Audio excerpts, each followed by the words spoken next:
Driving. It was a long drive home. I fell asleep in the back seat like I always do. My head on Via's lap like she was my pillow. A towel wrapped around the seatbelt so I wouldn't drool all over her. Via fell asleep too, and Mom and Dad talked quietly about grown-up things I didn't care about. I don't know how long I was sleeping, but when I woke up there was a full moon outside the car window. It was a purple night, and we were driving on a highway full of cars. And then I heard Mom and Dad talking about me. "We can't keep protecting him," Mom whispered to Dad, who was driving. "We can't just pretend he's going to wake up tomorrow and this isn't going to be his reality. Because it is, Nate, and we have to help him learn to deal with it. We can't just keep avoiding situations that—" "So sending him off to middle school like a lamb to the slaughter," Dad answered angrily. But he didn't even finish his sentence because he saw me in the mirror looking up. "What's a lamb to the slaughter?" I asked sleepily. "Go back to sleep, Augie," Dad said softly. "Everyone will stare at me at school," I said, suddenly crying. "Honey," Mom said. She turned around in the front seat and put her hand on my hand. "You know, if you don't want to do this, you don't have to. But we spoke to the principal there and told him about you, and he really wants to meet you." "What did you tell him about me?" "How funny you are, how kind and smart. When I told him you read Dragon Rider when you were 6, he was like, 'Wow, I have to meet this kid.'" "Did you tell him anything else?" I said. Mom smiled at me. Her smile kind of hugged me. "I told him about all your surgeries and how brave you are," she said. "So he knows what I look like?" I asked. "Well, we brought pictures from last summer in Montauk," Dad said. "We showed him pictures of the whole family, and that great shot of you holding that flounder on the boat." "You were there too?" I have to admit, I felt a little disappointed that he was a part of this. "We both talked to him, yes," Dad said. "He's a really nice man." "You would like him," Mom added. Suddenly, it felt like they were on the same side. "Wait, so when did you meet him?" I said. "He took us on a tour of the school last year," said Mom. "Last year," I said. "So you've been thinking about this for a whole year and you didn't tell me?" "We didn't know if you'd even get in, Augie," answered Mom. "It's a very hard school to get into. There's a whole admissions process. I didn't see the point in telling you and having you get all worked up about it unnecessarily." "But you're right, Augie. We should have told you when we found out last month that you got in," said Dad. "In hindsight," sighed Mom. "Yes, I guess." "Did that lady who came to the house that time have something to do with this?" I said. "The one that gave me that test?" "Yes, actually," said Mom, looking guilty. "Yes." "You told me it was an IQ test," I said. "I know. Well, that was a white lie," she answered. "It was a test you needed to take to get into the school. You did very well on it, by the way." "So you lied," I said. "A white lie, but yes. Sorry," she said, trying to smile, but when I didn't smile back, she turned around in her seat and faced forward. "What's a lamb to the slaughter?" I said. Mom sighed and gave Daddy a look. "I shouldn't have said that," Dad said, looking at me in the rearview mirror. "It's not true. Here's the thing. Mommy and I love you so much we want to protect you any way we can. It's just sometimes we want to do it in different ways." "I don't want to go to school," I answered, folding my arms. "It would be good for you, Augie," said Mom. "Maybe I'll go next year," I answered, looking out the window. "This year would be better, Augie," said Mom. "You know why? Because you'll be going into 5th grade, and that's the first year of middle school, for everyone. You won't be the only new kid." "I'll be the only kid who looks like me," I said. "I'm not going to say it won't be a big challenge for you because you know better than that," she answered. "But it'll be good for you, Augie. You'll make lots of friends, and you'll learn things you'd never learn with me." She turned in her seat again and looked at me. "When we took the tour, You know what they had in their science lab? A little baby chick that was just hatching out of its egg. It was so cute. Augie, it actually kind of reminded me of you when you were a little baby, with those big brown eyes of yours. I usually love when they talk about when I was a baby. Sometimes I want to curl up into a little tiny ball and let them hug me and kiss me all over. I miss being a baby, not knowing stuff, but I wasn't in the mood for that now. I don't want to go, I said. How about this? Can you at least meet Mr. Tushman before making up your mind, Mom asked. Mr. Tushman, I said. He's the principal, answered Mom. Mr. Tushman, I repeated. I know, right, Dad answered, smiling and looking at me in the rearview mirror. Can you believe that name, Augie? I mean, who on earth would ever agree to have a name like Mr. Tushman? I smiled, even though I didn't want to let them see me smile. Dad was the one person in the world who could make me laugh, no matter how much I didn't want to laugh. Dad always made everyone laugh. Augie, you know you should go to that school, just so you can hear his name said over the loudspeaker, Dad said excitedly. Can you imagine how funny that would be? Hello, paging Mr. Tushman.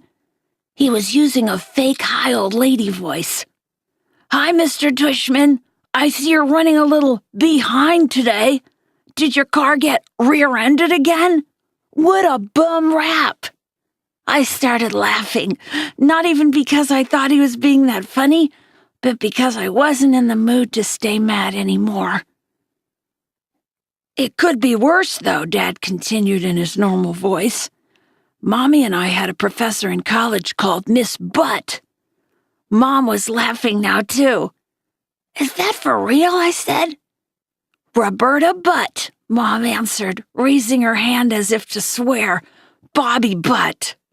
She had huge cheeks, said Dad. Nate, said Mom. What? She had big cheeks is all I'm saying. Mom laughed and shook her head at the same time. Hey, I know, said Dad excitedly. Let's fix them up on a blind date. Can you imagine? Miss Butt, meet Mr. Tushman.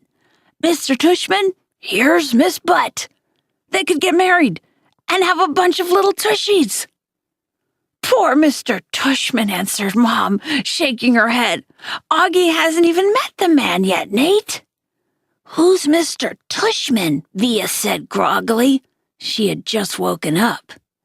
He's the principal of my new school, I answered. Paging Mr. Tushman. I would have been more nervous about meeting Mr. Tushman if I'd known I was also going to be meeting some kids from the new school. But I didn't know, so if anything, I was kind of giggly. I couldn't stop thinking about all the jokes Daddy had made about Mr. Tushman's name. So when me and Mom arrived at Beecher Prep a few weeks before the start of school, and I saw Mr. Tushman standing there, waiting for us at the entrance, I started giggling right away. He didn't look at all like what I pictured, though. I guess I thought he would have a huge butt, but he didn't. In fact, he was a pretty normal guy. Tall and thin, old but not really old. He seemed nice. He shook my Mom's hand first. Hi, Mr. Tushman. It's so nice to see you again, said Mom. This is my son, August. Mr. Tushman looked right at me and smiled and nodded. He put his hand out for me to shake. Hi, August, he said totally normally. It's a pleasure to meet you. Hi, I mumbled, dropping my hand into his hand while I looked down at his feet.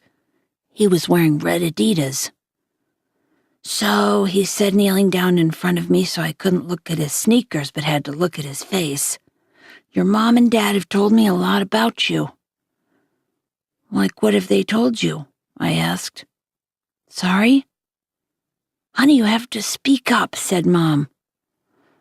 Like what? I asked, trying not to mumble. I admit I have a bad habit of mumbling. Well, that you like to read, said Mr. Tushman, and that you're a great artist. He had blue eyes with white eyelashes. And you're into science, right?" "Uh-huh," I said, nodding. "We have a couple of great science electives at Beecher," he said. "Maybe you'll take one of them." "Uh-huh," I said, though I had no idea what an elective was. "So are you ready to take a tour?" "You mean we're doing that now?" I said. "Did you think we were going to the movies?" he answered, smiling as he stood up. "You didn't tell me we were taking a tour," I said to Mom in my accusing voice. "Augie," she started to say. "It'll be fine, August," said Mr. Tushman, holding his hand out to me. "I promise." I think he wanted me to take his hand, but I took Mom's instead. He smiled and started walking toward the entrance. Mommy gave my hand a little squeeze, though I don't know if it was an I love you squeeze or an I'm sorry squeeze. Probably a little of both. The only school I've ever been inside before was Via's, when I went with Mom and Dad to watch Via sing in spring concerts and stuff like that. This school was very different. It was smaller. It smelled like a hospital. Nice Mrs. Garcia.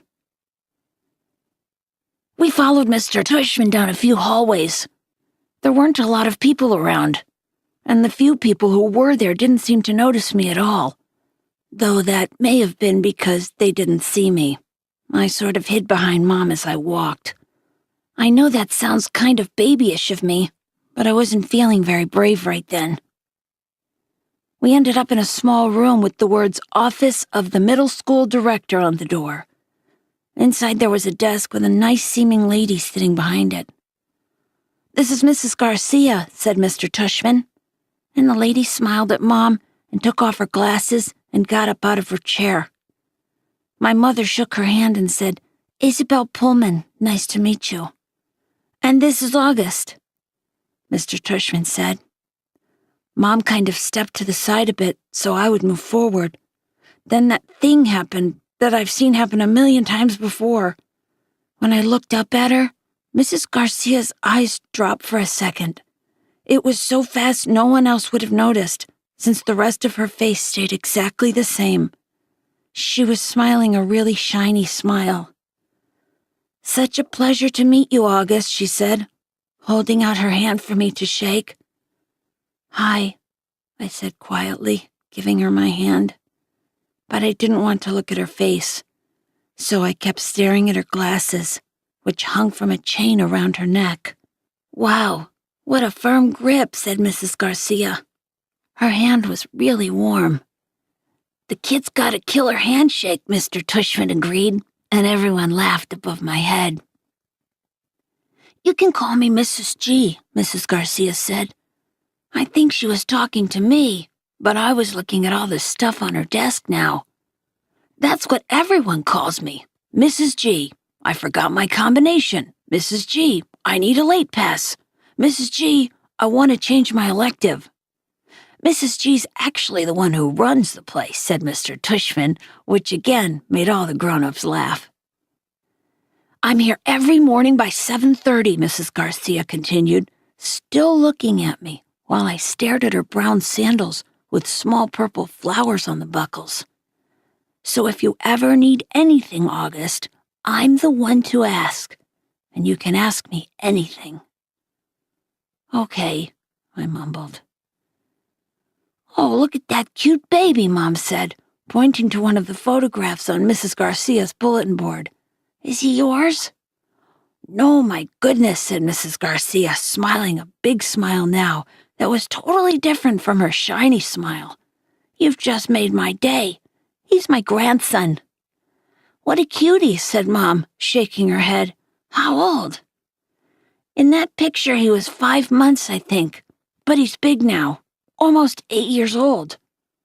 "Wow," said Mom, nodding and smiling. "Well, he is absolutely beautiful." "Thank you," said Mrs. Garcia, nodding like she was about to say something else about her grandson. But then, all of a sudden, her smile got a little smaller. "We're all going to take very good care of August," she said to Mom, and I saw her give Mom's hand a little squeeze. I looked at Mom's face, and that's when I realized she was just as nervous as I was. I guess I liked Mrs. Garcia when she wasn't wearing her shiny smile.